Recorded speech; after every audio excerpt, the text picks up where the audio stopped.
तो चलिए इस बार एक नई मूवी ओदुम कुथिरा चादुम कुथिरा का रिव्यू करते हैं। तो सबसे पहले आपके दिमाग में एक चीज आ रही होंगी कि भाई साहब ये मूवी है तो है कौन सी, नाम भी एकदम खतरनाक है, इसका मीनिंग क्या है सबसे पहले वो बताओ। तो इसका मीनिंग जानने से पहले बहुत सी चीजें हैं जो मैं आपको बताना चाहता हूँ, जैसे कि इसकी कास्ट क्या है, सिनॉप्सिस क्या है, ये मूवी देखनी चाहिए या नहीं, इसके म्यूजिक कैसे है, वन बाय वन हर एक चीज को मैं बताता हूँ। तो आप सभी का फिल्म की कुंडली पे स्वागत है। तो चलिए रिव्यू को शुरू करते हैं। तो ये मूवी फिलहाल नेटफ्लिक्स पे आ चुकी है। ये 29 अगस्त को रिलीज हुई थी और अभी नेटफ्लिक्स पे हिंदी में अवेलेबल है। अब बात करते हैं इस मूवी के नाम के मीनिंग को। तो ओदुम कुथिरा चादुम कुथिरा ये एक मलयालम फ्रेज है जिसका मीनिंग है who let the horse out. ये तो एक इंग्लिश मीनिंग हो गया है, लेकिन साथ ही में हिंदी मीनिंग भी नीचे लिख के भेजता हूँ।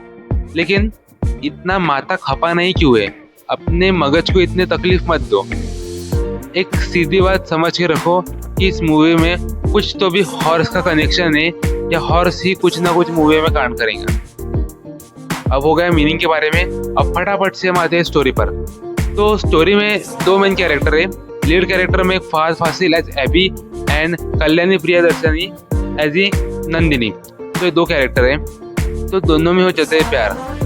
जैसा कि मैंने पहले ही बता दिया कि इसका जॉनर है कॉमेडी रोम कॉम, और रोम कॉम के साथ भी ये एक थोड़ी क्वर्की और थोड़ी यूनिक मूवी है।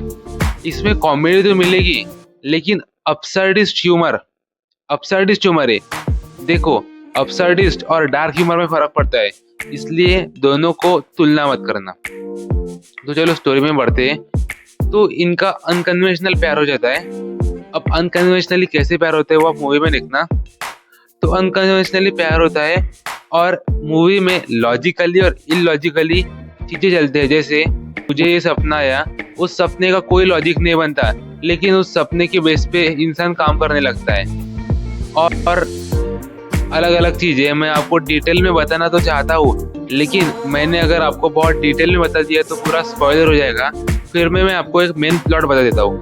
तो पहले प्लॉट में होता क्या है कि हीरोइन को एक दूसरा लड़का पसंद रहता है, लेकिन अपना जो हीरो है Fahadh Faasil as AB as a courier boy उनके घर पे जाता है, और तब से उनकी लव स्टोरी शुरू होती है। फिर उनकी लव स्टोरी में क्या अप्स एंड डाउन्स आते हैं, और जैसा कि मैंने आपको पहले ही बताया कि एक थोड़ी क्वर्की ह्यूमर, एब्सर्डिस्ट ह्यूमर वाली मूवी है, तो थोड़ा तो नयापन होगा इसमें। तो ये हो गई स्टोरी के बारे में। अब स्टोरी के अलावा और भी कुछ चीजें, जैसे इन दोनों की केमिस्ट्री जो मुझे अच्छी लगी। अभी स्टोरी प्लॉट हो गया, अब बात कर लेते हैं मूवी के दो most important facts, that is positive aspects and negative aspects. इसके बिना तो मूवी अधूरी है। सबसे पहले बात कर लेता हूँ पॉजिटिव एस्पेक्ट्स के बारे में। पॉजिटिव एस्पेक्ट्स में आती है इस मूवी की कलर ग्रेडिंग। भाई साहब, कलर ग्रेडिंग इतनी अच्छी है ना, जितनी कलर ग्रेडिंग नथिंग की है उससे भी भारी मूवी की है। ये तो चीज ऑब्वियस है, सिर्फ एक एग्जांपल दिया मैंने, क्योंकि जब मैं देख रहा था तो मैं डायरेक्टली अट्रैक्ट हो गया मूवी की तरफ। नॉर्मली इतनी अच्छी कलर ग्रेडिंग नहीं रहती, पर इसकी बहुत अच्छी है। दूसरी, chemistry of Fahadh Faasil and Kalyani Priyadarshan, इन दोनों की केमिस्ट्री बहुत अच्छी लगी। तीसरा जो पॉइंट है वो आता है मूवी के सॉन्ग। दुपट्टा वाली ये सॉन्ग आप भी सुनना, सॉन्ग और उसके साथ जो पूरे सीन चलते काफी प्लीजेंट और काफी सेटिस्फाइंग लगते। सच कहूँ तो मैं दुपट्टा वाली सॉन्ग देखकर इस मूवी के पास आया था। लेकिन एक भी सच है, वो सच है कल्याणी प्रियदर्शन।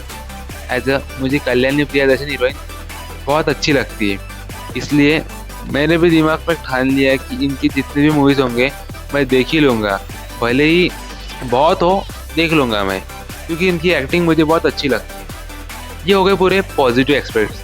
अब बात कर लेते भाई सबसे इम्पोर्टेंट यानी निगेटिव एस्पेक्ट्स के बारे में। और ऐसा मत सोचो कि पॉजिटिव बहुत बेहतर है, निगेटिव नहीं होंगे। सबसे पहला निगेटिव, इस मूवी का स्लो पेस। कहाँ आपको लगेगा कि भाई मूवी बहुत स्लो चल रही है, और आज के लेस अटेंशन के दुनिया में स्लो पेस किसी को भी पसंद नहीं। Second point, what is the reason of second plot. भाई पहला प्लॉट चलता है कुछ तो भी 55 मिनट में, फिर उसके बाद कुछ तो ऐसा होता है और हीरो बैंगलोर में चला जाता है। वो समझ ही नहीं आया कि दूसरे हीरोइन को ऐड किया और उसका काम क्या था। मुझे उस पार्ट में कुछ मजा नहीं आया। ये हो गया दूसरा निगेटिव एस्पेक्ट। तीसरा निगेटिव एस्पेक्ट कि कहीं कहीं कैरेक्टर को बहुत डम दिखाया गया है, जो मुझे थोड़ा अच्छा नहीं लगा। हो सकता है आपको अच्छा लग सकता है, वो अपने आप पर निर्भर करता है।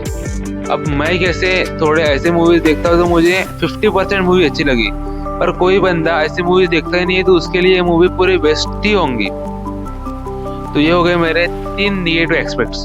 इसके अलावा और निगेटिव एस्पेक्ट्स तो मुझे दिखे नहीं, पर मैं ये कहना चाहूँगा कि मूवी में ठीक है अच्छा बने, पर आपने क्वर्की थिंग्स लाने के साथ स्टोरी की थोड़ी लगा दी। अब आखिरी बात, क्या आपको ये मूवी देखनी चाहिए या सिर्फ छोड़ देनी चाहिए? तो देखो भाई, अगर आप फहद फासिल या कल्याणी प्रियदर्शन के फैन हो तो भाई ज़रूर ये मूवी देखो। मैं भी फैन था, इसे देख के आ गया और सॉन्ग की वजह से भी देख के आ गया। पर सच्ची में आपको लगता है कि नहीं बा, मुझे ऐसी मूवी देखनी है जिससे मेरा टाइम टोटली इन्वेस्ट हो और मुझे गिल्ट ना फील हो, तो आप मत देखो। एंड पे आपके ऊपर डिपेंड करता है कि देखना है कि नहीं है। अगर ये पॉइंट्स आपके दिमाग में है तो आप ये मूवी देखो। जैसा कि आपको कुछ न्यू देखना हो, एक्स्ट्राऑर्डिनरी देखना हो, थोड़ा क्वर्की, थोड़ा कॉमेडी, थोड़ा अपसाइडिस्ट, थोड़ा आउट ऑफ द बॉक्स, तो आप ये मूवी देख सकते हो। तो बस यही था आज के इस मूवी का रिव्यू। और भी कुछ नए ऐसे मूवीज आएंगे तो मैं आपको बताते रहूँगा।